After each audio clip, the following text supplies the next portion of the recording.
ભરૂચ છોટાઉદેપુર થી પણ પધારેલા તમામ વડીલો, માતા બહેનો, યુવાન સાથીઓ, મીડિયાના મિત્રો, પોલીસ અધિકારી મિત્રો, તમામ લોકોનું આમ આદમી પાર્ટી વતી અમે અહીંયા તમારું સ્વાગત કરીએ છીએ, સન્માન કરીએ છીએ। બધા માટે એકવાર જોરદાર તાળીઓ પાડી લો। સાથીઓ, આજનો દિવસ એ ઐતિહાસિક દિવસ છે। આ જિલ્લા પંચાયતમાં આઝાદીના 78 વર્ષ, એમાં કોંગ્રેસે શાસન કર્યું 35 વર્ષ, એમાં ભાજપે શાસન કર્યું 30 વર્ષ, અને બંને લોકોએ આપણા લોકોના કામ કરવાની જગ્યાએ મામા ભતીજાની જેમ આ જિલ્લા પંચાયત ચલાવી છે। તેની સામે આ વખતે નર્મદાની જનતાએ આમ આદમી પાર્ટીને જિલ્લા પંચાયતમાં પૂર્ણ બહુમતી આપી, અને પૂર્ણ બહુમતી સાથે આજે આપણે જિલ્લા પંચાયતના પ્રમુખ અંજનાબેન અને ઉપપ્રમુખ સંગીતાબેનની વરણી કરી છે, ત્યારે એમને તાળીઓથી આપણે વધાવી લેવાના છે। સાથીઓ, આ જીત એ માત્ર આમ આદમી પાર્ટીની જીત નથી, આ જીત એ નર્મદાની જનતાની જીત છે, ગુજરાતની જનતાની જીત છે। આ જીત એક એક વ્યક્તિની જીત છે। આ જીત જે લોકો બદલાવ ઈચ્છે છે એ તમામ લોકોની જીત છે।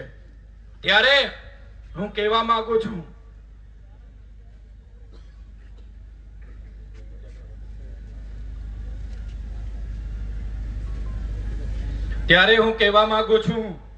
આજે તો નર્મદા જિલ્લામાં આમ આદમી પાર્ટીની જે જીત મળી છે, આ જીત થકી જે નર્મદાની જનતાએ અમને આશીર્વાદ આપ્યા છે, અમારા અંજનાબેન ને જિલ્લા પ્રમુખ અને સંગીતાબેનને તમારા થકી અમે ઉપપ્રમુખ બનાવ્યા છે, ત્યારે અમે તમને ખાતરી આપીએ છીએ, વિશ્વાસ આપીએ છીએ કે નર્મદા જિલ્લાના હરેક વ્યક્તિનું દુઃખ એ અમારું દુઃખ હશે, હરેક વ્યક્તિની પીડા એ અમારી પીડા છે। અને તમને ખાતરી આપું છું કે એક એક વ્યક્તિનું કામ કરવાનું, એમના સુખમાં અને દુઃખમાં ઉભા રહેવાનું, એમની સેવા કરવાનું કામ હવે આમ આદમી પાર્ટી આવનારા દિવસોમાં કરશે। સાથીઓ, હમણાં હું આવતો તો અહીંયા કોઈ મીડિયા વાળા ભાઈ હતા, એમણે પૂછી લીધું કે ચૈતરભાઈ, તમારી લડાઈ મનસુખભાઈ સાથે છે, મનસુખભાઈ સાથે છે। ત્યારે મીડિયા વાળાને મેં કીધું, ભાઈ અમારી લડાઈ કોઈ મનસુખભાઈ સાથે નથી, અમારી લડાઈ એ સરકાર સામે છે, જેમણે 3000 ની પ્રતિમા બનાવી પણ અમારા ચાપડ ગામના રોડ ની બન્યા, જેમણે કરોડો રૂપિયાના પ્રોજેક્ટ બનાવ્યા, અમારા જૂના રાજગામનો રોડ ન બનાવ્યો, અમારા તુંગડાવાડીનો રોડ ન બનાવ્યો, આરોગ્યની સુવિધા ના મળી, શિક્ષણ ના મળ્યું, અમારા બાળકોને રોજગારી નહીં મળી, એની સામેની અમારી લડાઈ છે। અમારી લડાઈ કોઈ વ્યક્તિ સામે નથી, મનસુખભાઈની લડાઈ નથી અમારી સામે। મનસુખભાઈને તો પોતાના ગામનો રોડ નથી બનતો, એ પોતે સરકારને વિનંતી કરે છે, એ પોતે પત્ર લખે છે, બિચારા બને છે, બાપડા બને છે કે અહીંયા દારૂ વેચાય છે, અહીંયા જુગાર રમાય છે, સાહેબ બચાવો, અમને બચાવો। ત્યારે આ લડાઈ એ મનસુખભાઈ સાથે નથી, એમના સાહેબના સાહેબ જે ઢેડિયાપાડા આવ્યા હતા એમની સામેની અમારી લડાઈ છે।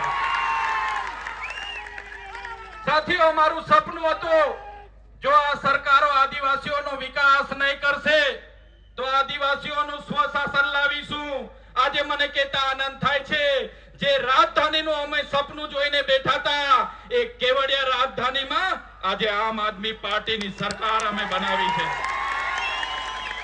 આવનારા દિવસોમાં ગુજરાતમાં અમારી સરકાર બનશે, અને જરૂર જણાશે તો આવનારા ભવિષ્યમાં મહારાષ્ટ્ર, મધ્યપ્રદેશ, રાજસ્થાન અને ગુજરાતને જોડીને ભીલો માટે અલગ ભીલ પ્રદેશની પણ માંગ કરી છે। હમણાં જે જનગણના થવાની છે, ત્યારે આ જાતિગત જનગણનામાં પણ આ ગુજરાતની સરકારને અમે કહેવા માંગીએ છીએ, ગુજરાતમાં 1,25,00,000 આદિવાસીઓ છે, 1,25,00,000 એટલે કે 15% આદિવાસીઓ છે. ગુજરાતમાં જો સરકારે જાતિગત જનગણના કરવી હશે તો આદિવાસીઓ માટે અલગ કોલમ બનાવવો પડશે, આદિવાસી માટે અલગ સ્થાન આપવું પડશે અને આદિવાસીઓની જનગણના કરવી પડશે. જો તમે આદિવાસીઓને અમારી અલગ કોડ કલમ નહીં આપશો તો આદિવાસી પોતાનો ધર્મ શેમાં લખાવશે, પોતાની જાતિ શેમાં લખાવશે અને આદિવાસીઓને ગુમરાહ કરીને આદિવાસીઓની અનામત કઈ રીતના ખતમ થાય એ આ મૂડીવાદી સરકાર કરે છે. ત્યારે જો આદિવાસીઓની અલગ ધર્મ કોલમ ના બનાવવામાં આવે, અલગ ધર્મ કોડ ના બનાવવામાં આવે તો આવનારા દિવસોમાં જાતિગત જનગણનાનો પણ અમે વિરોધ કરીશું. અમારી લડાઈ આ ભારતીય જનતા પાર્ટીની વ્યવસ્થા સામે છે, જેમણે અમારા વિસ્તારોના યુવાનોને રોજગારી નથી આપી. એક બાજુ નર્મદા ડેમનું પાણી આખા કચ્છમાં લઈ જવામાં આવે, સૌરાષ્ટ્રમાં લઈ જવામાં આવે. આજે ઉકાઈ ડેમના લોકોને વળતર ના મળે, કરજણ ડેમના લોકો વિસ્થાપિતોને ન્યાય ના મળે. ત્યારે અમે આ સરકારને કહેવા માંગીએ છીએ, હવે આમ આદમી પાર્ટીની સરકાર આ નર્મદા જિલ્લામાં આવી છે તો નર્મદા જિલ્લાનું પાણી જો નર્મદા, છોટાઉદેપુર, દાહોદ આદિવાસી વિસ્તારમાં નહીં આપશો તો આવનારા દિવસોમાં નર્મદા કેનાલ પણ અમે બંધ કરાવી દઈશું. બંધ.